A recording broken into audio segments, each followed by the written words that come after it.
The Hitchhiker's Guide to the Galaxy by Douglas Adams. Secondary phase.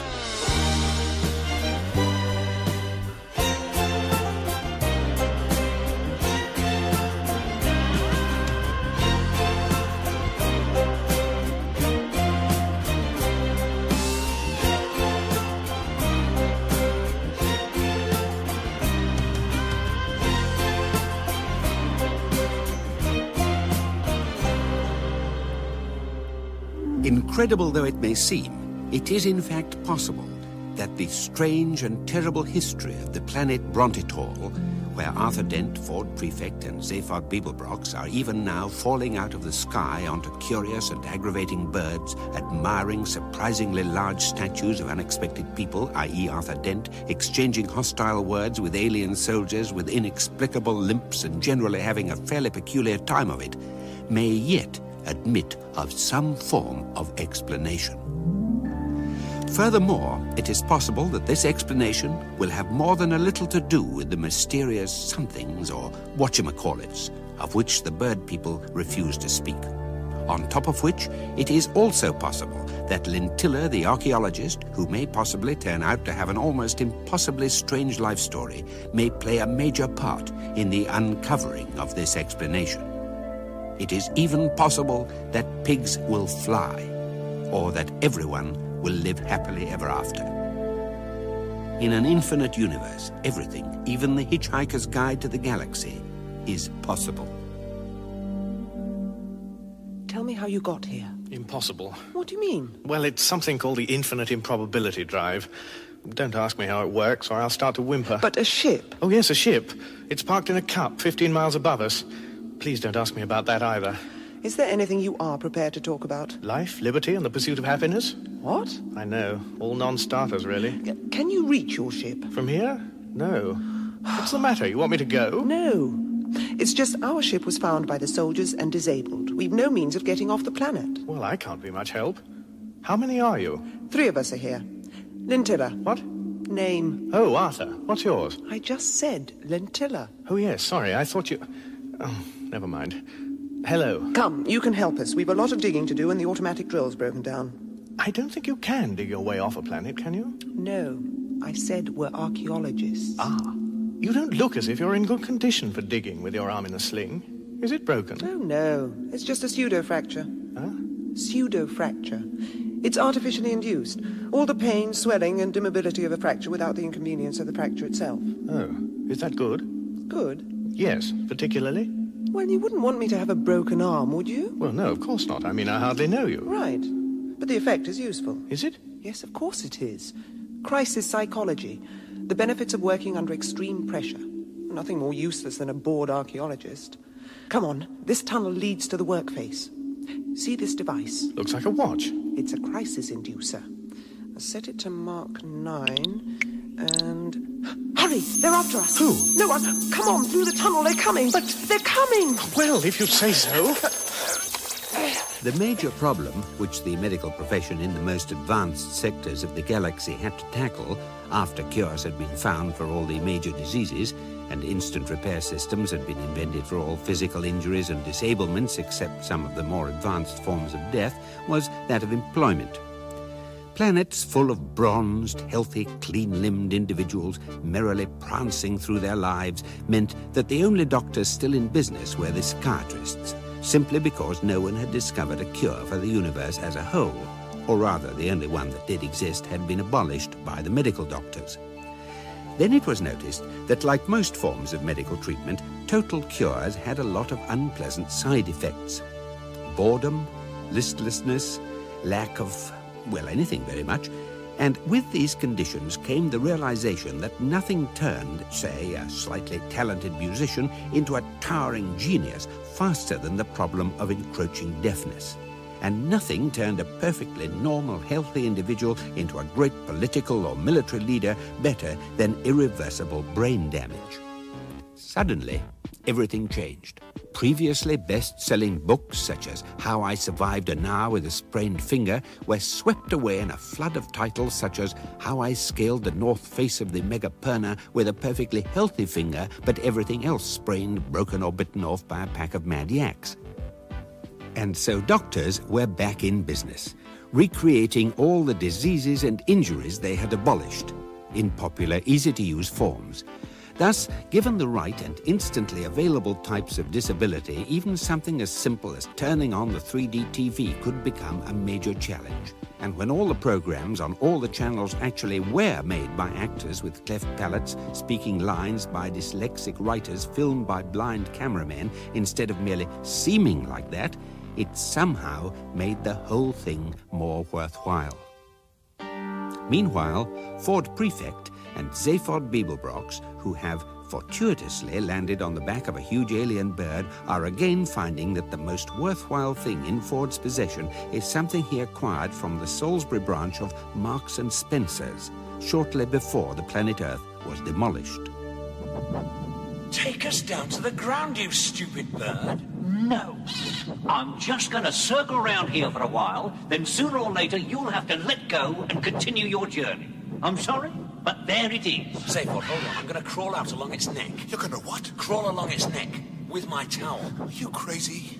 Miles up on a mad bird, you're gonna dry it behind the ears? You watch. Watch? I'm gonna pray, man. Know any good religions? You watch. Here I go.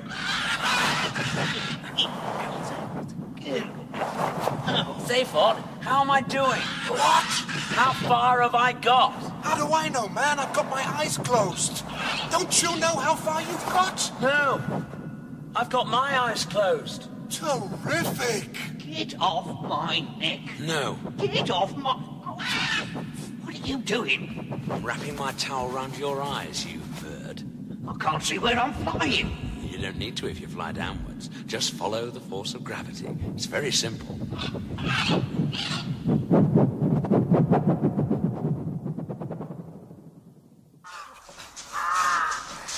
Great idea, wasn't it? Yeah, keep running. With the towel. Great little number. Watch it! Keep running. Just follow the force of gravity, I said. It's simplicity that always works, you know. Here comes another! Will you just keep running, man? I'm running.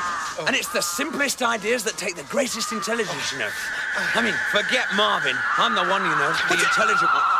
When I go to bed at night, I don't need to read a book. I just glance through my brain for half an hour. Run! We've got to find shelter! There's something in the distance. Can't quite make it out. Head for it. Keep running, man. How many birds, you reckon? Couple of dozen. Keep running. Well, they can't keep it up indefinitely. I mean, they'll have to go and eat something, you know? I mean, looking at it purely from the biological angle. Right. And then they'll have to put their feet up for a couple of hours whilst they go through all the digestion bit. And then... Keep running. Yes, probably going to need a new towel at some stage.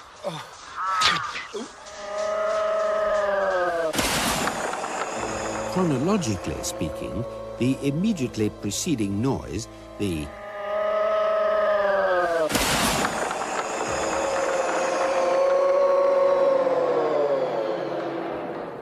noise does not in fact belong in this position. It has not been heard by Ford Prefect or Zaphod Beeblebrox, and neither have they witnessed the event that caused it.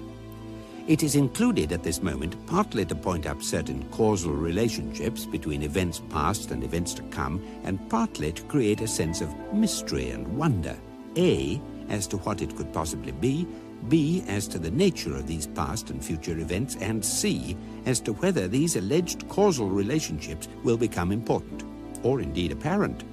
For the moment, suffice it to say that the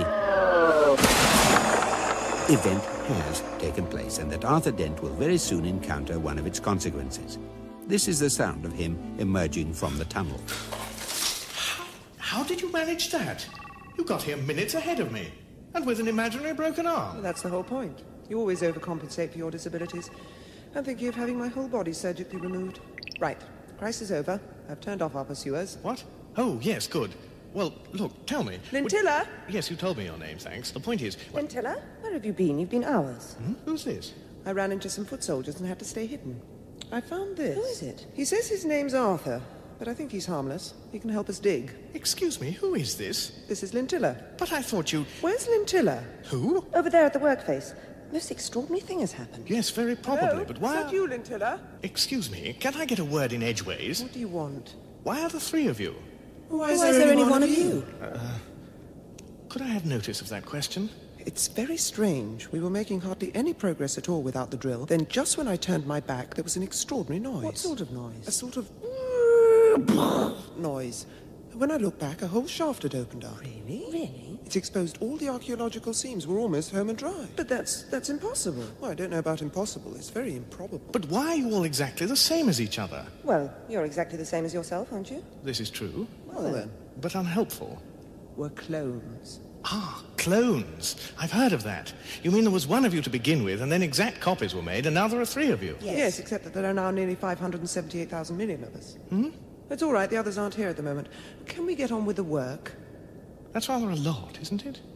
The problem of the 578,000 million Lintilla clones is very simple to explain, rather harder to solve. Cloning machines have, of course, been around for a long time and have proved very useful for reproducing particularly talented or attractive or, in response to pressure from the serious cybernetics marketing lobby, particularly gullible people, and this was all very fine and splendid and only occasionally terribly confusing. And then one particular cloning machine got badly out of sync with itself. Asked to produce 6 copies of a wonderfully talented and attractive girl called Lintilla for a Brandis-Vogan escort agency, whilst another machine was busy creating 500 lonely business executives in order to keep the laws of supply and demand operating profitably, the machine went to work. Unfortunately, it malfunctioned in such a way that it got halfway through creating each new Lintilla before the previous one was actually completed, which meant, quite simply, that it was impossible ever to turn it off without committing murder. This problem taxed the minds, first of the cloning engineers, then of the priests, then of the letters page of the sidereal record straightener, and finally of the lawyers who experimented vainly with ways of redefining murder, re-evaluating it, and in the end even respelling it, in the hope that no one would notice. A solution has now been found, but since it is not a particularly pleasant one, it will only be revealed if it becomes absolutely necessary. Meanwhile, Arthur Dent is about to discover the terrifying truth about the somethings, or whatchamacallits, of which the bird people refuse to speak. You see, these different strata in the rock face of the shaft represent the successive ages of this planet's history. Oh, yes. Isn't that interesting? Interesting? It's frightening. Is it? Well, actually, it just looks like a slice of layer cake to me. Then why did you say it looked interesting? Oh, well, I'm quite interested in layer cake. Look at it. Doesn't anything strike you? Well, it's rock, isn't it? Down here we have layer after layer, the remains of early settlements, one on top of another. Then more layers, thicker ones, the remains of cities, each built on the ruins of the previous one. We're talking about thousands of years, you see. And then suddenly above this level, what? More rock? But what's special about it? Well, it's all smooth, no layers. Yes, no further building. No one actually living on the planet, or at least on its surface. So this previous layer is the significant one. And do you know what it consists of? Rock? No. Stone? No. Some different sort of rock, the name of which temporarily escapes me. No. Feel it. Scratch it. Oh, yes. It's slightly sort of soft and crumbly. What's it like? I know. It's, Yes. What's the name of that soft, crumbly sort of rock? But it isn't rock. Well, what is it then? Shoes. What? Shoes. Billions of them. An entire archaeological layer of compressed shoes. Shoes? How can you tell? We knew all along. We just needed confirmation. Why shoes? Because, fella, shoes are the economic future of this galaxy. Huh? Stand up, both of you. Who are you? I only happen to be Hig Hertenflurst. I only happen to be the risingest young executive in the Damen-Saxel Shoe Corporation. I only happen to have masterminded the entire rationalization of this planet to total shoe orientation. I only happen to be sitting on top of the biggest development deal in the entire history of footwear, and I only happen to be very deeply disturbed at finding my planet riddled with subversives bent on undermining the whole structure of the Damen-Saxel operation, and thus the very economic future of the galaxy. galaxy itself. And I only happen to think that I would be very well advised to have both of you weirdos and the other two chicks revoked on the spot. Does that answer your question? I can't remember what I asked you now. There is, of course, also the question of the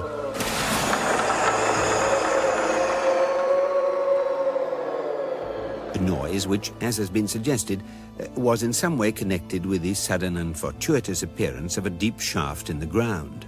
Further noises are now to be heard at the very bottom of this shaft, which may go some way towards explaining the previous noise. This is what the new noise sounds like.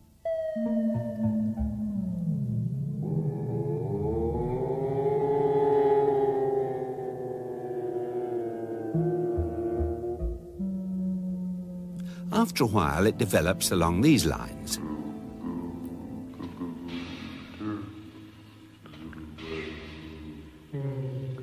And then continues thus. Fact.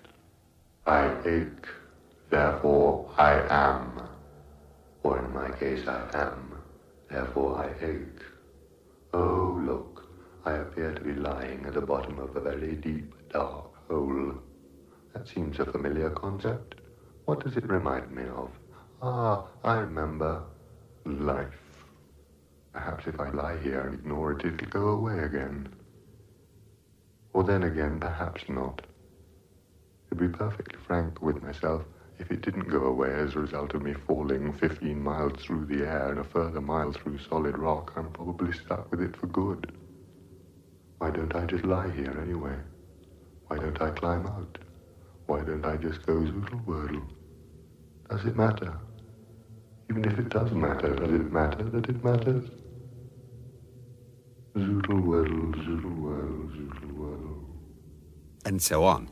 Meanwhile, at the top of the shaft, mere nanoseconds have passed since Arthur said, "I can't remember what I asked you now." You! Me? Why do those other two chicks we picked up look exactly like you? It's a long story. Quick précis, then. Because. That's neat. Now listen, I could just have you revoked. Revoked? Yeah, K-I-L-L-E-D, revoked. But instead, I think I'll suddenly take a liking to you both. Oh, don't we get any say in the matter? Foot Warrior! I've decided to take these two back to my office and like them. Sir. I think I'd like them on the wall best. See to it. We'll go in my business buggy. At once, sir. And don't limp. No, sir. I'll try not to, sir. Don't just try. Cut it right out. Yes, sir. Now you're limping with your other foot. Yeah. Yes, sir. Don't limp with either foot. Right, sir. You two prisoners. Who, us? Pick up the Foot Warrior and bring him back with you. Thank you, sir. Welcome to my office, the nerve center of the operation here. Since you were so keen to find out the truth about us, you shall see it in comfort. Foot Warrior. Sir? Showed him the film. Yes, sir. Oh. You two. Carry him to the projector scope. What's the matter with him? His feet are the wrong size for his shoes. Ah. Thank you. Thank you so much.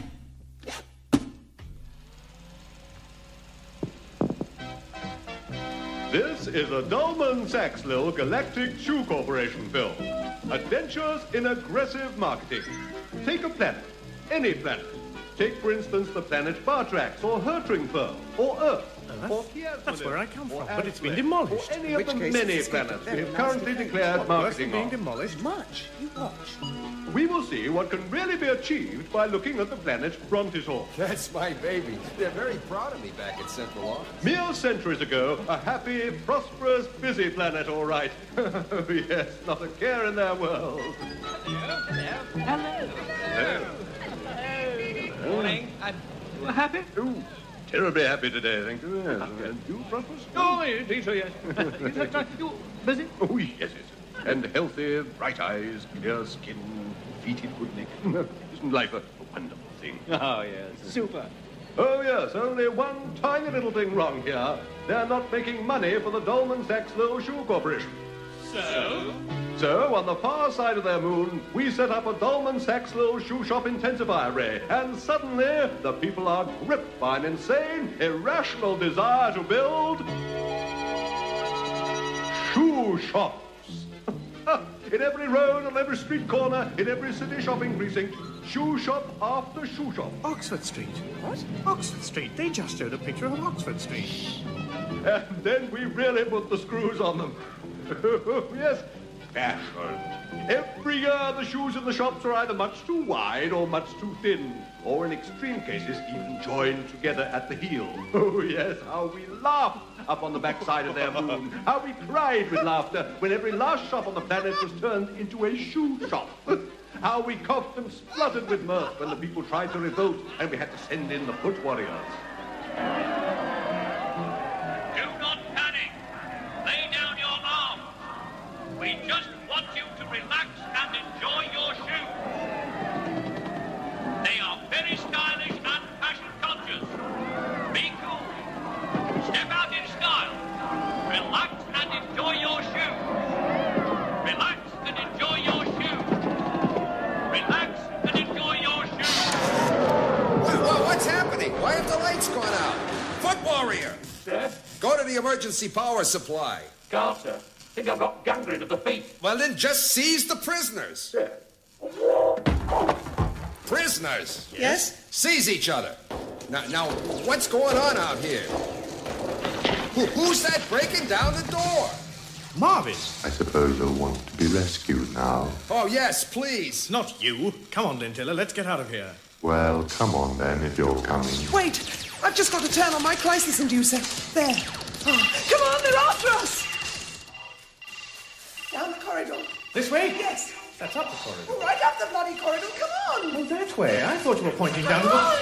And so everything points to shoes as being the mysterious somethings, or whatchamacallits, of which the bird people would not speak.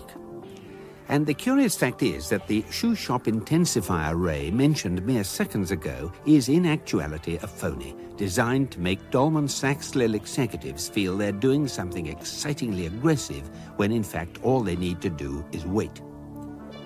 The shoe event horizon is now a firmly established and rather sad economic phenomenon, which in future times will be taught as part of the basic middle school life, the universe and everything syllabus. Here is a typical computer class from the Brandisvogen Megalisee, Unidate N11 VCK 168. Good morning, life form. Hi, Teach. Are you sitting comfortably? Yes. Then stand up. Harsh economic truths, class 17. You are standing up? Yes. Good. Posit. You are living in an exciting go-ahead civilization. Where are you looking? Up. What do you see? The open sky, the stars, an infinite horizon. Correct. You may press the button. Thank you. Oh, that feels nice. Posit. You are living in a stagnant, declining civilization. Where are you looking? Down. What do you see? My shoes. Correct. What do you do to cheer yourself up? Press the button. Incorrect. Think again. Your world is a depressing place. You are looking at your shoes. How do you cheer yourself up? I buy a new pair. Correct. Can I press the button? All right. Oh, so nice. Now, imagine everyone does the same thing. What happens? Everyone feels nice? Forget the button. Concentrate. Everyone buys new shoes. What happens? More shoes. And? More shoe shops. Correct. Can I... No. Oh. And in order to support all these extra shoe shops, what must happen? Everyone must keep buying shoes. And how is that arranged? Manufacturers dictate more and more different fashions and make shoes so badly that they either hurt the feet or fall apart. So that... Everyone has to buy more shoes.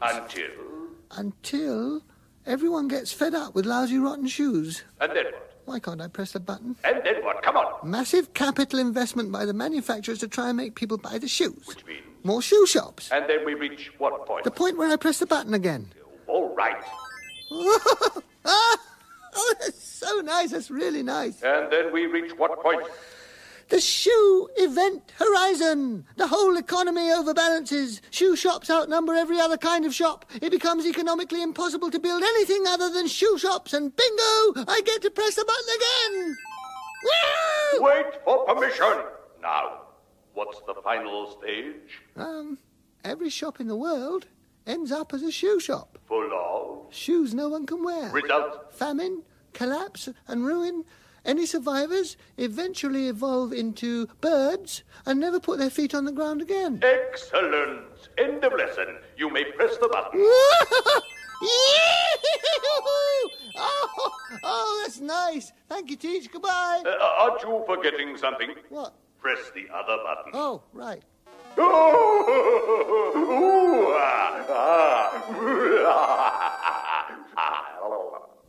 And so forth. Meanwhile, at the Dolman Saxlil base, the excitement is, of course, mounting. You did a good job finding us, Marvin. Where have you been? In a deep, dark hole. I climbed out because I started to like it too much. Come on, keep moving. We must find a way out of here. Right! Whilst a mere mile or so to the east, Zaphod Beeblebrox and Ford Prefect are very keen to find their way into somewhere, namely some sort of shelter from the continuing revenge of the bird people. They find it in the form of a derelict building, which is vast, very low, and very, very old. The door! Open it! Force it, man! Force it! Oh, okay, get in!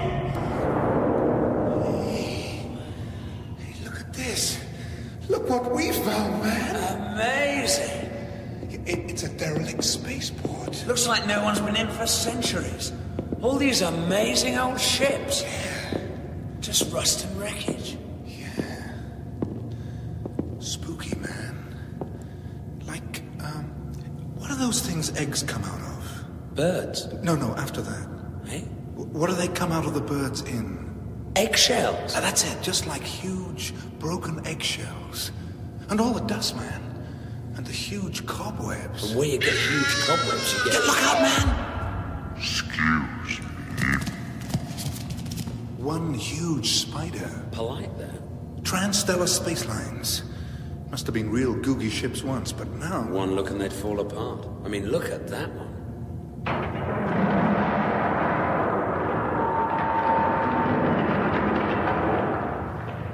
It fell apart, man. Hey, but look at that one.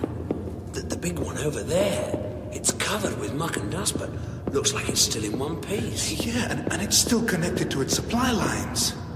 Hey, man, feel this supply line. Hey, it's... Yeah. Weird. You know what I'm thinking? No. Neither do I.